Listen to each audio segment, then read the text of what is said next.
I increasingly believe that the essence of leadership is the ability to be an eloquent listener, to hear and understand what your colleagues have to say, what the country has to say, and try to translate that into effective policy. Howard Baker Jr. If you'd asked me what I wanted to do as a child, I wouldn't have said ambassador. At least I don't remember feeling that as a child. But I do remember my best friend in my sophomore year in high school writing in my yearbook, "Can't wait to see you as an ambassador someday." And I remember being surprised by that because I didn't think that that's where I was headed. But after high school, I chose to go to Georgetown University, the School of Foreign Service. And I remember my father saying at the time, "I had no idea you wanted to follow this path." And I said, "I had no idea either."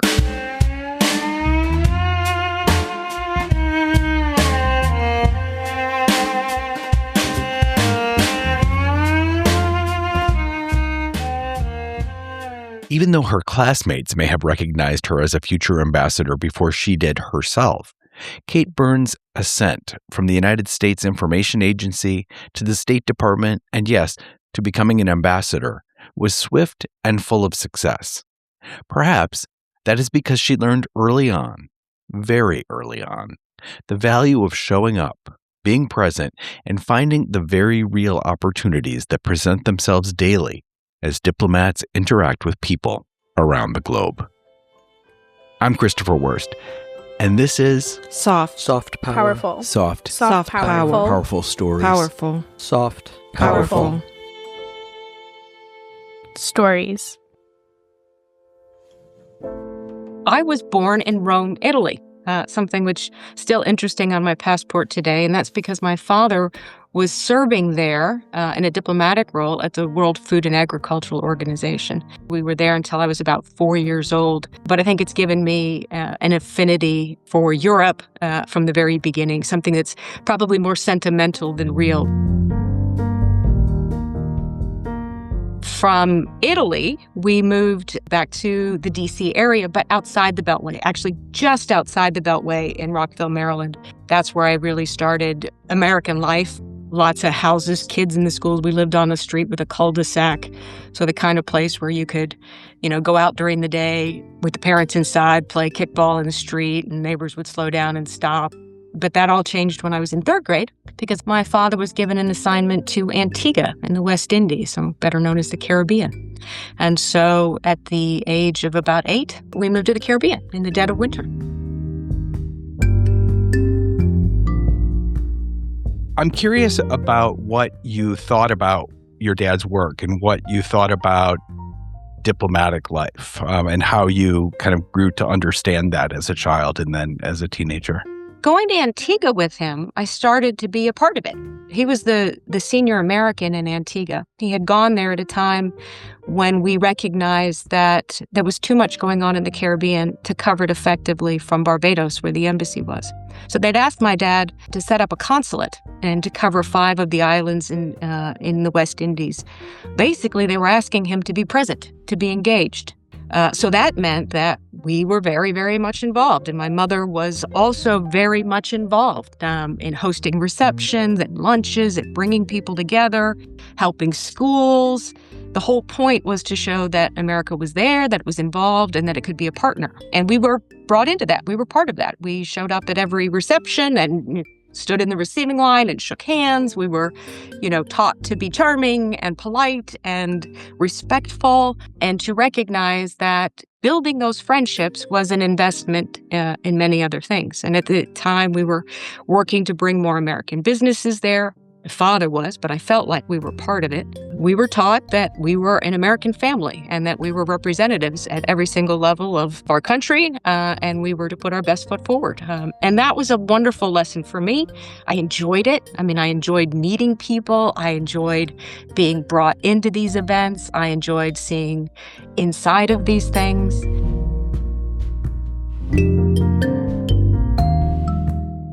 One night, my father was headed to a police station. It was dark. It was at night because he had to deliver some information about an American fugitive who had showed up in Antigua, and he was trying to share that information. And I was in the seat next to him, I guess Nowadays, you can't have young people unbuckled in the front seat next to you, but back then there were little looser rules. And I was there with a pair of scissors, and I was cutting off the U.S. Embassy markings on a piece of paper that had information about this American fugitive, because he was going to have to drop it off and share it with the police so that they could continue with an arrest. Now, I didn't understand a lot of what was going on at the time. I was lucky because the case was actually a very high-profile one, and there were books written about it later, so I got to read the backstory as I got older. But at the time, I remember thinking, okay, we're doing something here that's really, really important. We're taking this information to the people who can act on it, and somehow this is going to do something good for the United States. And I didn't need to know the details. I just loved that my father was part of it and representing that. What I saw my father do was make connections. Before he came into the Foreign Service, he was actually an FBI agent. He was a Hoover man. He has, a young Catholic boy who was recruited at the time to go out and be an agent. And he had learned in the process of being an FBI agent how to solicit information, how to engage people to help you. And he was very disarming. And he would start with, "I need your help." Because he found that people couldn't resist if you asked for help. It put them on the spot. And then the next thing you were going to ask for, they were more inclined to help you with, especially if you'd met them before and if they knew something about you and you'd connected over something. And I learned how my father would connect through the church. He had a very close relationship with the Catholic priests on the island and all of that. Through sports, through common experiences. But it was just that sort of going out there, friendly, approachable, and saying, "I need your help." And I watched him do this and develop these relationships. And I thought, there's some magic there. After her diplomatic upbringing, Kate enrolled in Georgetown University with one eye towards becoming a diplomat herself. I found myself there at an opportune time. I started at Georgetown in 1988. So in my second year, my sophomore year, the Berlin Wall fell. And I was, there at Georgetown watching this, but also benefiting from the perspectives of the professors at the time, and obviously been studying international relations for some period, who were able to help me as a student guide this. And then I think probably the most formative moment for me was in February 1990. Václav Havel, then the president of Czechoslovakia, came to the United States. He had a major visit with the administration, the Bush administration at the time, with Congress, but he also came to Georgetown University. And he specifically came to Georgetown University to speak to the students at Gaston Hall about the role that students had played. And he wanted to credit the importance of student involvement in bringing about democratic change. It was a phenomenal speech to be in the audience of. But more importantly, he had brought with him some of the students that were part of his civic forum. And those students sat down with a group of us and talked about their experience. And it was so amazing to hear these young people, and looked same age, looked like us, but who cared so deeply about the future of their country and were so engaged in it. And they made one appeal, and they said, we want to learn more about your country, and we want to learn English. And a group of students at Georgetown decided to put together a summer program. And so in the summer of 1990, at the age of 18, I went to Czechoslovakia to teach English with no experience whatsoever in English teaching, but just the chance to go and try to make a difference. So I did.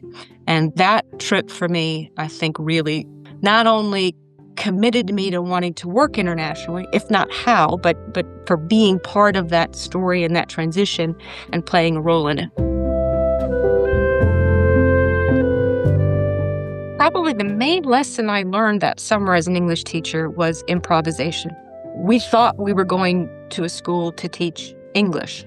We thought that we were going to have a week of training before we got there. We ended up going out to this summer camp. There was no teacher, there was no instruction. We spent most of our time sitting around with some of the Czech groups, student groups that were there for their summer camp, basically singing folk songs, because that was our form of communication. They knew a lot of our music.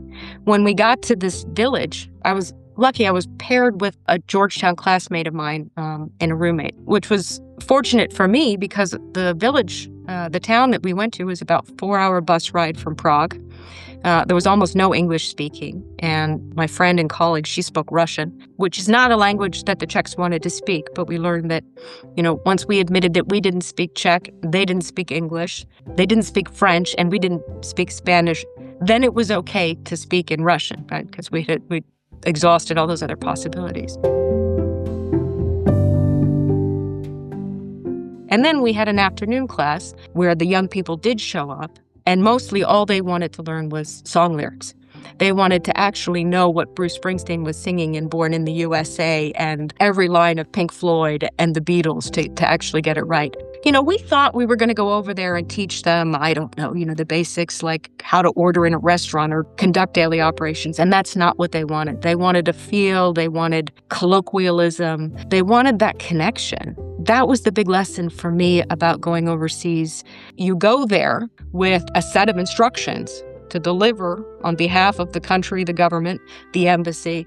And what you find is that in order to make progress, you have to meet people where they are. You have to find something that interests them. You have to open the conversation in a way that they see an opportunity that works for them as well as for you. And then once you have that basis, you can advance the conversation, and then you can start teaching them prepositions and grammar and structure and all of that. But first you have to get yourself in the door. So that was a huge lesson for me. We were the first Americans that they had ever spoken with in Svitavy in Czechoslovakia.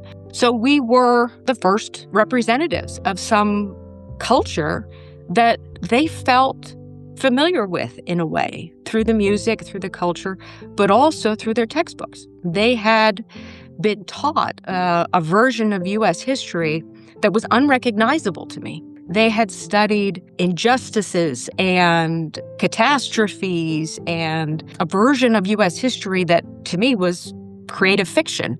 It was disinformation. It was the word we would use today. But what was interesting to me is even though they had been taught all of these things about the United States, which you would presume would lead them to a negative interpretation about us, they were intensely curious. They wanted to get to know us, and they wanted to talk to us in almost in a hungry way for what we had to offer. And that was compelling to me as well, because it made me think that people-to-people connection, that sentimentality, that appreciation for culture could do amazing things in terms of counteracting what other people told you about another culture, and getting past some of those things that have driven countries apart rather than brought them together.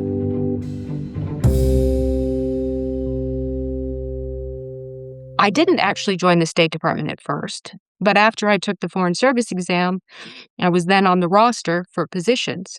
And the first organization that called me was USIA, then the U.S. Information Agency. I'd hoped the State Department was going to call, and eventually they did, actually just a few days later. So I called my father, and I was, Dad, what do I do? I want to be like you. I want to join the State Department. I want to be a diplomat. My dad sat me down and talked to me about the U.S. Information Agency and told me about what they did, which was phenomenally exciting once I learned about it. This idea of telling America's story to the world, about working through cultural exchanges and education programs and cultural programs to create linkages and connections and to explain U.S. policy or to provide the context for U.S. policy. It's all fascinating stuff. And then he said, if you want to go out in the world and be engaged and connect with people, you'd have the opportunity at a young age to run programs, to be creative in ways that could really benefit the United States. My first posting was in Turkey, and that was a fascinating place for a young female officer to go, frankly, because it was a very traditional society in which, age and experience and respect were highly valued. My job was to work on the American Studies program. So there were about over a dozen universities in Turkey that had American Studies programs, and maybe over 100 professors who were teaching some version of American history, American studies, and they were experts, in these fields. And my job was to give them access to resources that would help provide the next generation of Turkish people a good understanding of what the United States was. I started to realize that we weren't just doing this so that Turks would know things about the American studies. We were building options. Our job was to make sure that there were channels of communication, that we had relationships that we could pull together, and that we could figure out when asked by higher levels of our government to do something, that we had multiple options that we could deploy at one time. I think that one of the most important things about the connections is that you can see a light bulb kind of moment in folks. I remember one time I was working in Washington, but I was asked to go to Waco, Texas, to help provide media support for President Bush's first summit meeting with President Putin, where he was hosting him at his family home in Crawford. And we wanted to make sure that the American people understood that this big summitry at this level had a human connection.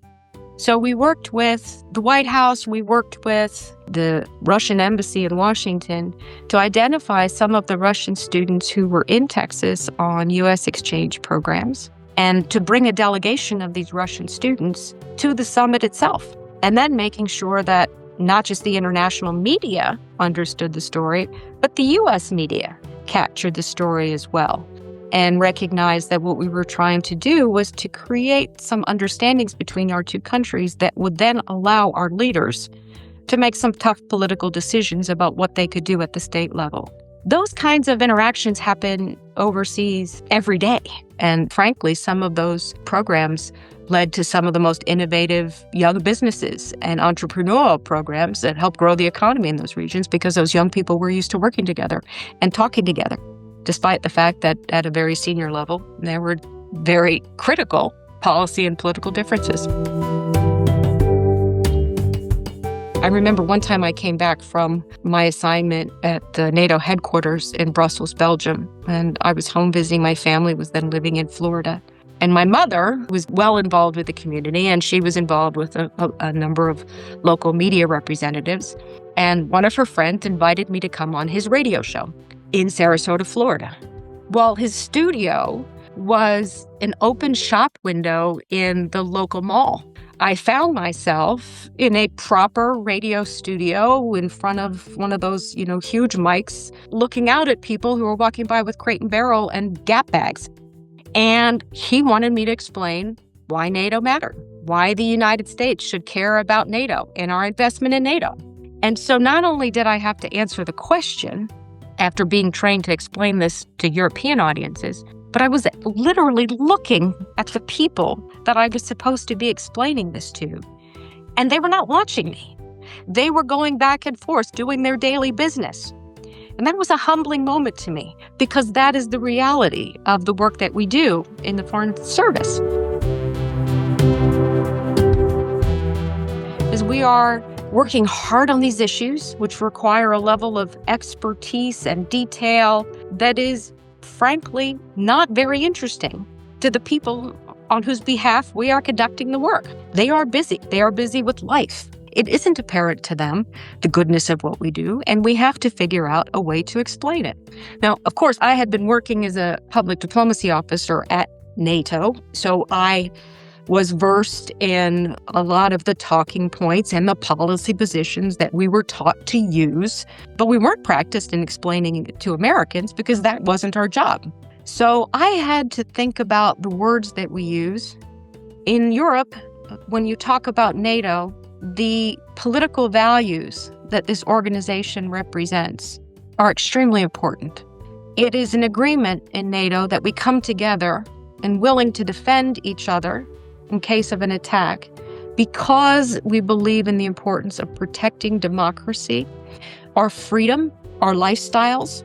If they are under threat, we understand how important it is to be able to live the lives that our citizens have asked our leaders to provide for them. And NATO is that organization that is willing to defend. Now, for the Americans, when they think about protection of the homeland, they think about our geography. And we are well situated as an island. We are well protected. Our partners are an ocean away. And there really isn't an expectation that should we be attacked, our partners would come with their planes and ships and defend our continent. But at the same time, we miss the opportunity of understanding what happens when we use those military defenses forward. The fact that should our country actually become at risk someday, the odds are we would do the first defense in Europe on somebody else's homeland.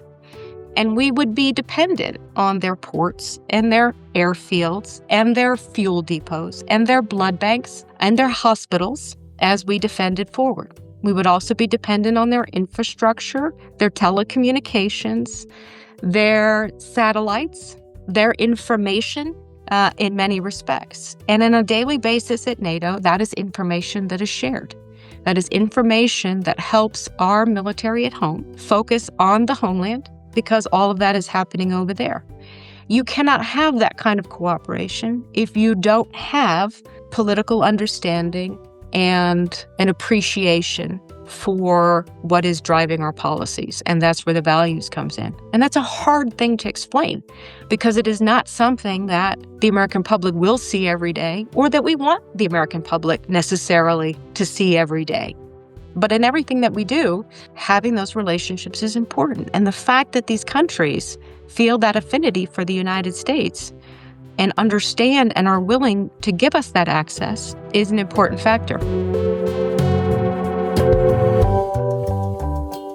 I don't know how well I did. I don't think I did that well. I mean, people did not stop and look at the studio and go, wow, that's amazing. I never thought of that. But it is important that the citizens that we represent understand that we are quietly doing this work, usually without a lot of cost, and making sure that our leaders have options, no matter what the challenge is. I've said oftentimes that a lot of times successful diplomacy means that no one ever hears about what happened because you have headed something off or you've prevented something bad from happening, and nobody ever knows that. Ultimately, in 2019, Kate became the U.S. ambassador to North Macedonia. Talking to the layperson in the U.S. who's heard of the position of ambassador, how would you describe to them what is the core of being an ambassador? So the ambassador is the president's personal representative to the country in which they are assigned. And the person is also the overall supervisor of all official U.S. government interaction with that country and is able to ensure that what is taking place in that country is advancing the goals of the United States. You also have responsibility for ensuring the safety for American citizens who are either living in the country to which you're assigned or traveling through. But it's also very sobering to recognize that there's a lot of coordination that has to happen, and you don't have all the answers. You think of yourself as a smart person who's achieved many things to reach that position, but the reality is if you're doing your job well, there is going to be information that you don't have at your fingertips every day. And you're going to have to rely on the people in your country team to make sure that you don't miss that as you make decisions, sometimes in a very rapid way. Over the course of your career, you become very familiar with the different organizations at an embassy, whether that's the Peace Corps volunteers who are working, in the far reaches of the country, or the law enforcement organizations that are represented to the military, which is responsible for ensuring that we have access and support where needed. You are not going to be able to necessarily understand everything about the work of those agencies there, but you have to be able to understand how that work intersects with everything else that is going on in the country and make sure that you are conveying directly back to Washington the impact that is having, any consequences that might be developing as a result of these different operations, and getting guidance on how to pull it all together.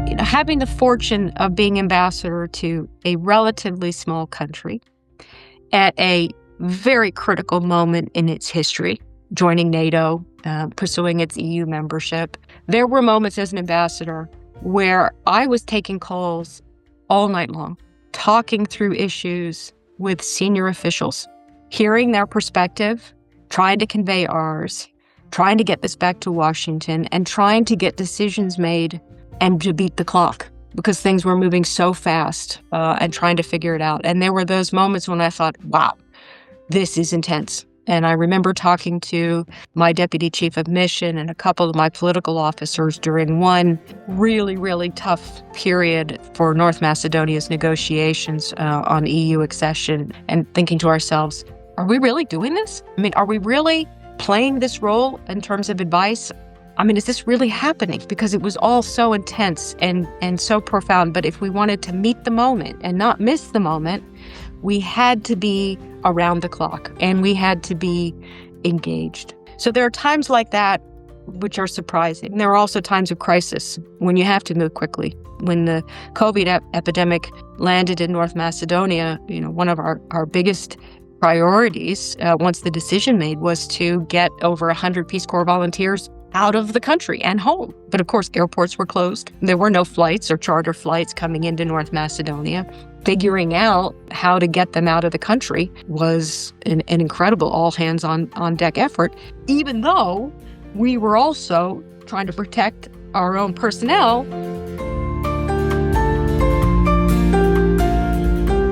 It became very clear to me when I started working with the military how these relationships build opportunities. So when I looked at it from the framework of building these relationships through military exchanges, through exercises, through getting to know people, means when we call them and we ask for help, like allowing our planes to fly over their airspace or to land at their airfield and refuel in order to conduct a mission of national importance somewhere else around the globe. That doesn't happen if they don't understand what we're trying to do, because we're not going to give them the full information. We're probably not going to share with them the mission plan. They're going to have faith and trust that what we're trying to accomplish is ultimately in the interest of global security as well as U.S. security. And we don't do that without having invested upfront in those relationships. Our businesses, they wouldn't be able to open up the markets or take advantage of the huge economies and consumers that exist outside the United States if we didn't invest in ensuring that, one, there was a fair playing field for our companies operating abroad, that if they make investments in those countries, then they get the investment back. There are so many different ways where we create opportunities forward so that people in the United States can succeed here at home. We're not really spending all that much money abroad in terms of the opportunities that we're creating. The money that goes to supporting our foreign affairs is minuscule, and much of that money is going to support the work of other agencies, including our law enforcement and our military and others that have a requirement to operate abroad in order to protect our borders and our homeland.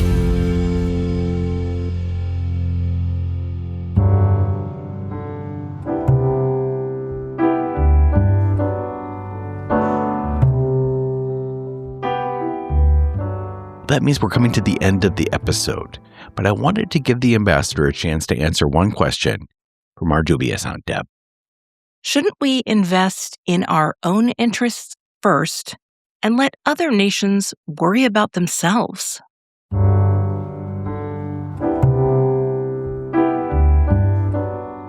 The reality is what we get from that, from being there and being engaged, is a level of granular information of context that helps our government make the right decisions, our businesses who ask for our advice to make the right decisions, and even American citizens who just want to travel to make smart decisions. As we think about living in a world in which pandemics can quickly affect our own country, having that level of cooperation is critically important. When we think about threats that we may not even see, I think about the cyber attacks and some of the other attacks on our infrastructure that we're seeing. If we can fight those abroad, if we can root them out at the source, then we don't have to deal with them here in the homeland. And I think that's always been the goal of our foreign policy. We are there to protect America's interests and America's interests first. But some of it needs to be done outside our borders. And the people who do that are our foreign service professionals.